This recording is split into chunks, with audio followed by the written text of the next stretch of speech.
Let us continue with our running example of GCD to explore more issues involved with programming. We started with the basic definition of GCD, which said that we should first compute all the factors of M, store it in a list, compute all the factors of N, store it in another list. From these two lists, extract the list of common factors and report the largest one in this common factor list. Our first simplification was to observe that we can actually do a single pass from 1 to the minimum of M and N and directly compute the list of common factors without first separately computing the factors of M and the factors of N. We then observed that we don't even need this list of common factors since our interest is only in the greatest common factor or the greatest common divisor. So we may as well just keep track of the largest common factor we have seen so far in a single name and report it at the end. Our final simplification was to observe that if we are interested in the largest common factor, we should start at the end and not the beginning.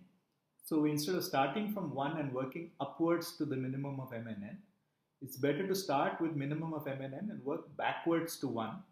And as soon as we find a common factor, we report it and exit. Remember always that 1 is guaranteed to be a common factor. So when we start from minimum of M and N and go backwards, if we don't see any other common factor, we are still guaranteed that we will exit correctly when we hit 1.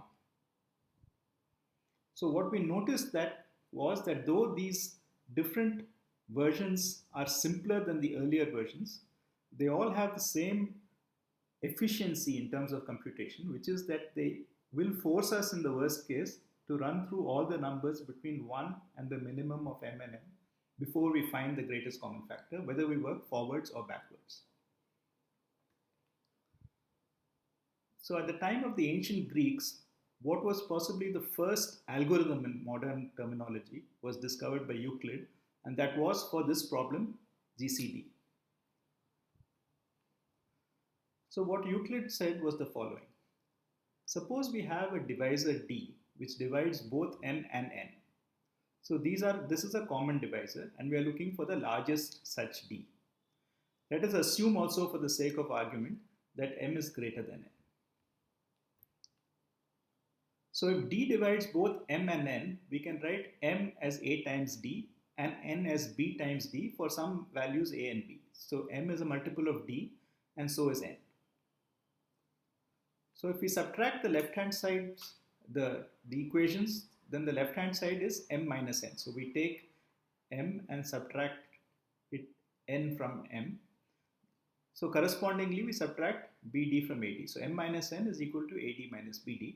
But since D is a common term, this means M minus N is A minus B times D. So this is where we are using the assumption that M is greater than N. So A minus B will be a positive number. But the important thing to note is that M minus N is also a multiple of D. So in other words, if D divides both M and N, it also divides M minus N. And since D is the largest divisor of M and N, it will turn out that D is also the largest divisor, which is common to M, N and M minus N. In other words, the GCD of M and N is the same as the GCD of the smaller of the two, namely N, and the difference of the two, M and N, M minus N. So we can use this to drastically simplify the process of finding the GCD. So here is the first version of Euclid's algorithm. So consider the value GCD of Mn, assuming that M is greater than N. So if N is already a divisor of M, then we are done and we return N. Otherwise, we transform the problem into a new one, and instead of computing the GCD of M and N that we started with, we compute the GCD of N and M minus N and return that value instead. So here is a Python implementation of this idea. So there are a couple of new features that are introduced here. So let us look at them. The first is this special statement which starts with the symbol hash. So in Python, this kind of a statement is called a comment. So a comment is a statement that you put into a program to explain what is going on to a person reading the program, but it is ignored by the computer executing the program. So this statement says that we are assuming that m is bigger than or equal to n. So this tells us that when the program continues, this is the assumption. Of course, it is possible that the person who invokes GCD does not realize this. So they might invoke it with m smaller than n, and so we fix it. So this is a special kind of assignment which is peculiar to Python. It is not present in most other programming languages. So what we want to do is basically we want to take the values m and n and we want to exchange them, right? So we want to make the new value of m the old value of n and the new value of n the old value of m, so that in case m and n were in the wrong order, we reverse them. So what this Python statement does is it takes a pair of values and it does a simultaneous assignment. So it says that the value of n goes into the value of m and the value of m goes into the value of n. Now it is important that it is simultaneous, because if you do it in either order, if you first copy the value of n into m, then the old value of m is lost. So you cannot copy the old value of m into the new value of n because you have lost it. Right? So imagine that you have 2 mugs of water, right? And now you want to exchange their contents. Now you have to make space. You cannot pour this into that without getting rid of that. And once you got rid of that, you can't pour that into that. So you need a third mug normally. So you need to first transfer this here and keep it safe. Then you need to transfer this there, and then you need to copy it back. So this is the normal way that most programming languages would ask you to exchange 2 values. But Python has this nifty feature by which you can take a pair of values and simultaneously update them. And in particular, this simultaneous update allows us to exchange the values without worrying about having this extra temporary place to park one value. So anyway, all that this first part is doing is to ensure that this condition that we have assumed is satisfied. So now we come to the crux of the algorithm. So if n divides m, that is the remainder of m divided by n is 0, then we have found n to be the GCD and we return n. If this is not the case, then we go back to what we discovered in the last slide, and we now are going to compute the GCD of n and the difference m minus n. So we would ideally like to compute GCD of n and m minus n. So we compute the difference as m minus n, and we could just invoke this. But it is possible, for example, if m is say 97 and n is 2, then the difference will be 95. So the difference could very well be larger than n, and we would ideally like to call this function with the first number bigger than the larger number. So we will just ensure this, even though our function does take care of this. What we want to do is we want to call GCD with n and m minus n. Instead, we will call GCD with the maximum value of n in the difference as the first argument and the minimum value of n in the difference. So it will make sure that the bigger of the 2 values goes first and the smaller of the 2 values goes. And whatever this GCD, the new GCD returns, is what this function will return. Right? So this is an example of what we will see later, which is quite natural, which is called recursion. Recursion means that we are going to solve this problem by solving a smaller problem and using that answer, in this case directly, to report the answer for our current problem. So we want to solve the GCD of m and n, but the GCD of m and n, instead we solve the GCD of n and m minus n, and whatever answer that gives us, we directly report it back as the GCD for this number. So we just invoke the function with the smaller values and then we return it. Now whenever you do a recursive call like this, it's like a while loop. It will invoke the function again, that in turn will invoke a smaller function and so on. And you have to make sure that this sequence in which GCD keeps calling GCD with different values doesn't get into an infinite progression without a stopping point. So formally, what we have to ensure is that this guarantee of finding an n which divides m. So this is where GCD actually exits without calling itself. So we have to make sure that eventually we will reach this point. Now what is happening, if you see here, is that the values that are passed to GCD are getting smaller and smaller. Now what can we have for m minus n? What can be the value? Can it be 0? Well, if m minus n is 0, that means m is equal to n. If m is equal to n, then certainly m is divisible by n. So if m minus n is 0, then it would have exited, so it cannot be 0. So it must be at least 1. So whenever we call this function, m minus n is at least 1. On the other hand, each time we are reaching smaller values. So we start with some value and m minus n keeps decreasing. What happens when it actually reaches 1? Well, when it reaches 1, then 1 divides every other number. So m percent n or m divided by n, the remainder will be 1, will be 0, right? So we will return GCD of 0. In other words, we are guaranteed that this function, because it keeps reducing the number that we invoke the function with, will eventually produce a call where this number, where GCD terminates. So this is important, and we will come back to this later, but whenever you write a function like this, you must make sure that there is a base case which will be reached in a finite number of steps, no matter where you start with. Right? So this is Euclid's algorithm, the first version, where we observe that the GCD of m and n can be replaced by the GCD of n and m minus n. And what we have seen in this particular implementation are three things rather. We have seen how to put a comment in our code. We have seen that Python allows this kind of simultaneous updation of two variables at the same time, so m comma n equal to m comma n. And we have also seen that we can use the same function with new arguments in order to compute the current function. Right? So there's no problem with saying that in order to compute GCD of m and n, I will instead compute GCD of some other value and use that answer to return my answer.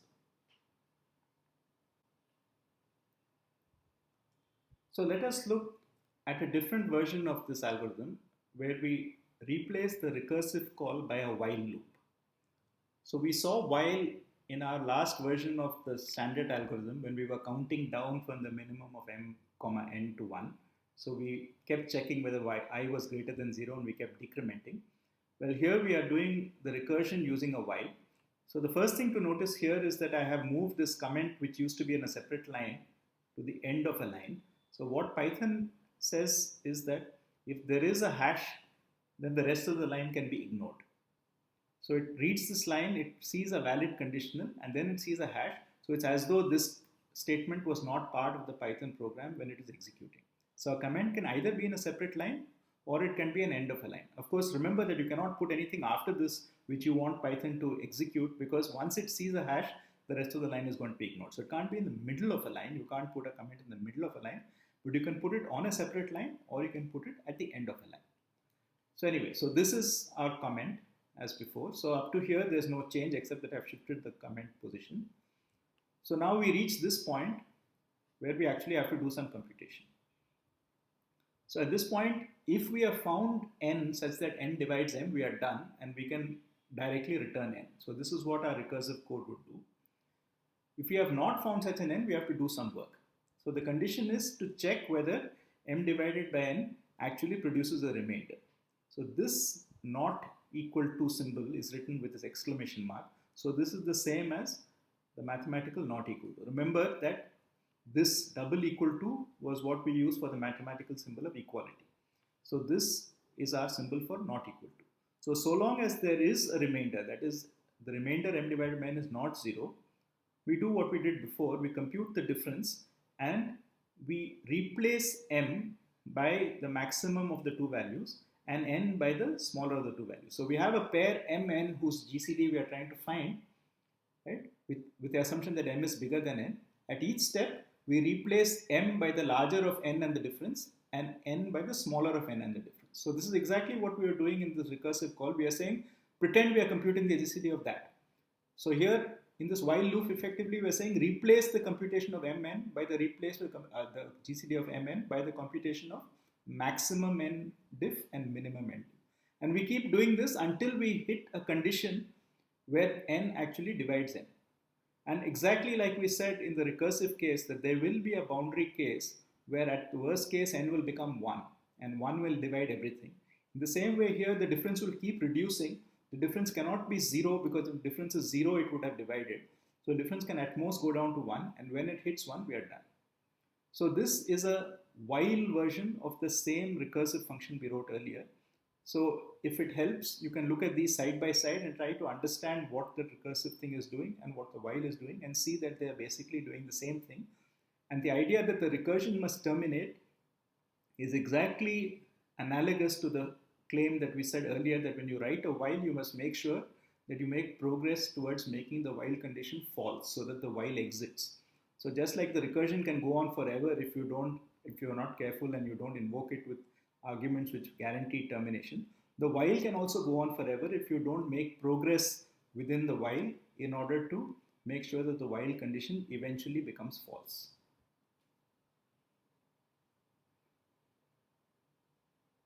So we can actually do a little better than this. So let us see one problem with this by doing a hand execution. So supposing we start with some number like GCD of 101 and 2.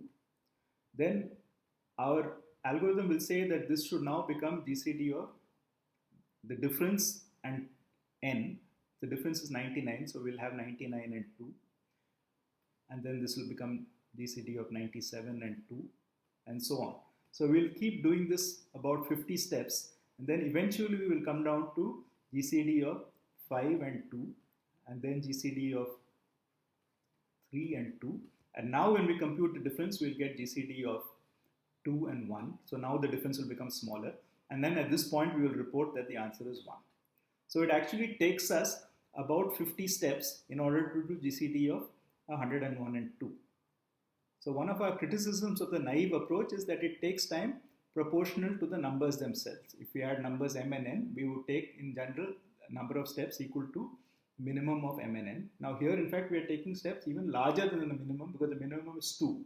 Right? If we were just computing factors, we'll say that there's only factor of 2 is 2 and it's not a factor of 101, and we would have stopped right at the beginning. So this actually seems to be doing worse than our earlier algorithm in certain cases. So here is a better observation. So suppose n does not divide m. In other words, if I divide m by n, I will get a quotient and a remainder. Right? So I can write m as q times n plus r, where q is the quotient and r is the remainder. So you may remember these terms from high school arithmetic. So this is n goes into m q times and leaves a remainder r, and we are guaranteed that r is smaller than n. Otherwise, it would go one more time. It will become q plus 1. Right? So we have a remainder r which is smaller than n. So for example, if I say 7 and I want to divide it by 3, for example, this will be 2 times 3 plus 1. So this will be my quotient and this will be my remainder. And the important thing is the remainder is always smaller than what I'm dividing by. So now let's assume as before that we have a common divisor for both m and n. Okay?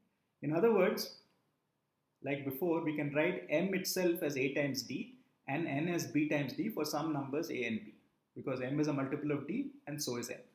So if we plug this into the equation above here, right, then we see that m, which is a times d, is equal to q times n, which is b times d, plus r. So d divides the left and d divides one part of the right. Okay? So you can easily convince yourself that d must also divide r. Okay? So the way to think about it, if you want pictorially, is that I have this number m, and I can break it up into units of n, and then there is a small bit here.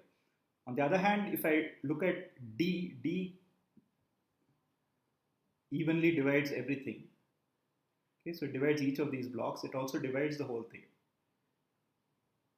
But okay, now if I continue with d, it is going to stop exactly at this boundary, because d also divides n. Therefore, d must also divide this last bit, which is r, exactly. So in other words, we can argue very easily that r must also be a multiple of d. So d must divide r as well. Right? So if d divides m and d divides n, then d must divide the remainder of m divided by n.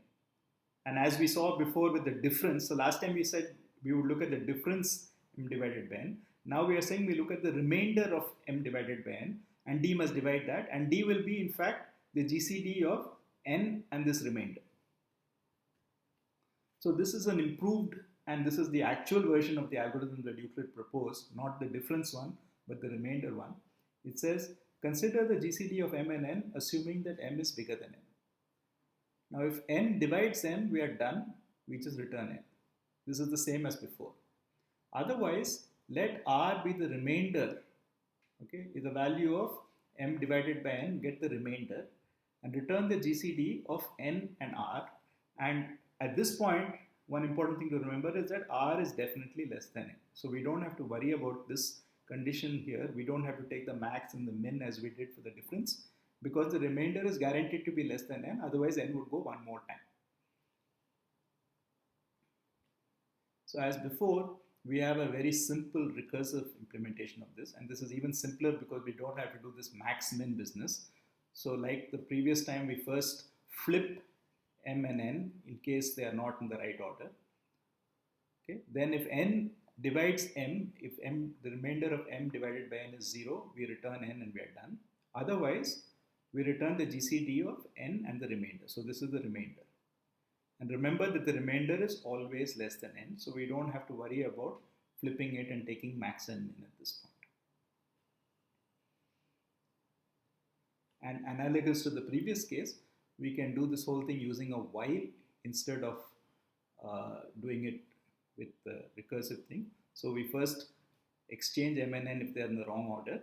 Then so long as the remainder is not 0, we replace m by the smaller of the two numbers, and we replace n by the remainder, and we proceed. Now we are guaranteed that this remainder will either go to 0, but if it goes to 0, it means it divides. Or if it's not 0, in the worst case, the remainder keeps decreasing because it's always smaller than the number that we started with. So it keeps decreasing, and if it reaches 1, then in the next step it will divide. So finally we will return at least 1.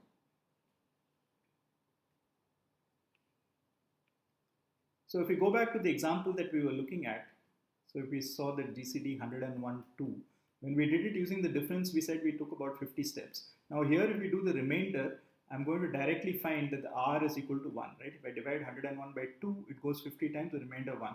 So in one step, I'll go to GCD of 2, 1, and I'll get 1. So in fact, what you can show is that this version with the remainder actually takes time proportional to the number of digits. So if I have, say, a 100-digit number, okay, it will take about 100 steps. So for instance, if we have a billion as our number, so a billion will have about 10 to the 9, will have about 10 digits. Okay. Then if I do the naive algorithm, then it could take some constant times a billion number of steps, so say a billion steps. But this algorithm, because of the claim that it takes time proportional to the number of digits, since the 10 to the 9 has approximately 10 digits, it will only take about 10 steps. So there's a dramatic improvement in efficiency in this version. So this is something that we will touch upon while we are doing this course. So this course is about programming, data structures, and algorithms. So the programming part talks about what is the best way to express a given idea in a program in a way that it is easy to make sure that it is correct and easy to read and maintain. So that is the programming part. So how do you write, how do you express your ideas in the most clear fashion? But the idea itself has to be clear, and that is where data structures and algorithms come in. Right? So you might write beautiful prose, but you may have no ideas, or you may have very brilliant ideas, but you may express yourself clumsily. Neither of them is optimal. So this is like writing in any other language. Right? So you may have brilliant ideas to express, but if you cannot convey them to the person you're talking to, the ideas lose their impact. So you need ideas and you need a language to express them. So programming is about expressing these ideas, but the ideas themselves come from algorithms and data structures.